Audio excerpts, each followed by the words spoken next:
في الفيديو ده معانا شوية آلات هنعرف أسمائها وهنعرف شكلها. أول حاجة أنا عندي حاجة اسمها ماسك إبر. ماسك الإبر عندي منه كذا سايز أو كذا حجم. تمام. ماسك الإبر الفرق بينه وبين الأرتري إن ماسك الإبر هنلاقي السبيس ده أو المسافة دي قصيرة، على عكس الأرتري هنلاقيها طويلة كبيرة كده. تمام.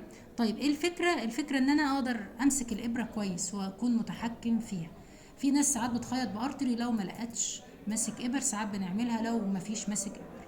بعد كده عندنا المقصات، والمقصات في العمليات احجامها كتيرة وانواعها كتيرة جدا، دي بعض الاشكال وبعض الاحجام. بعد كده عندنا جفت بسن وجفت بدون سن. ده بدون سن، ده بسن زي ما انتم شايفين. طيب الجفت اللي بدون بسن ده او بدون سن احنا ساعات بنستخدمه في الدياسيرم لما احب اكوي نقطه معينه، عندي مثلا مكان فيه اوزنج، في دم بينزل، فانا محتاج استخدم الدياسيرم، فساعات بستخدم الجفت ده في عمليه الكي. ده زي ما انتم شايفين ده السن الصغير، ده بدون سن عامل زي الملقاط. تمام. بعد كده عندنا الكوخر. الكوخر عندنا طبعا فيه احجام كتير واشكال كتير، وعندي منه الكيرف وعندي الستريت زي ما انتم شايفين كده، والكيرف يعني واخد زاويه ميل او متن. تمام. طبعا الكواخر يعني اكتر حاجه بنستخدمها في عمليه السيزيريان سيكشن لما بنيجي نقطع الحبل السري، فانا بستخدم 2 كوخر. طبعا بيكونوا في الاغلب ستريت او كيرف، مش هتفرق قوي، بس الغالبيه بيستخدموا الستريت. بعد كده عندنا الألس، والألس ده ساعات بمسك بيه البروتون، ساعات بمسك بيه أي أغشية مثلا طرية زيادة عن اللزوم، فبستخدم الألس لأن الألس فيه زي يعني عامل زي الملقاط كده، فأقدر أستخدم أو أمسك من نقطة معينة. طيب بعد كده عندنا ده إيد مشرط. وإيد المشرط عندنا ليها يعني مترقمة في أحجام أكبر وأصغر كمان من الأرقام دي. تمام.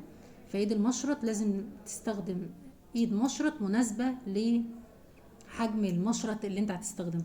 طبعا عندنا المشرط فيه 21 و23، فبقدر استخدم على حسب حجم المشرط، بستخدم يد المشرط المناسبة ليه.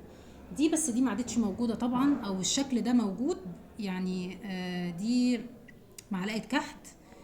طبعا معالق الكحت اللي طلعت جديدة مفيش الجزء ده مش موجود.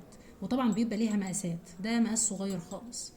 المقاس بيتحدد على اساس ايه؟ على اساس حجم المعلقه دي، او على اساس السبيس او المكان ده. في معالق كبيره شويه، في معالق اصغر من كده كمان. تمام. بستخدمها اكتر لما بيبقى عندي مثلا ابسس وعايزه انضف الخراج من جوه، فبقدر استخدم المعالق دي حاجه اسمها تاولز دي كنا يعني بنستخدموها في، احنا عندنا فرش عمليات بنفرشه على المريض، بيكون فرش معقم، فانا عايزه الفرش ده يمسك في بعضه، فبستخدم التاولز دي اسمها تاولز. تمام. طبعا احنا قبل اي عمليه بنعد الالات بتاعتنا كويس جدا، ببقى عارفه العدد وعارفه النوع، علشان المفروض قبل ما نقفل الجرح بتاع المريض المفروض ان انا كممرضه عمليات بعد الادوات بتاعتي كويس، اي اله، اي فوطه، كل ده لازم يتعد قبل وبعد العمليه.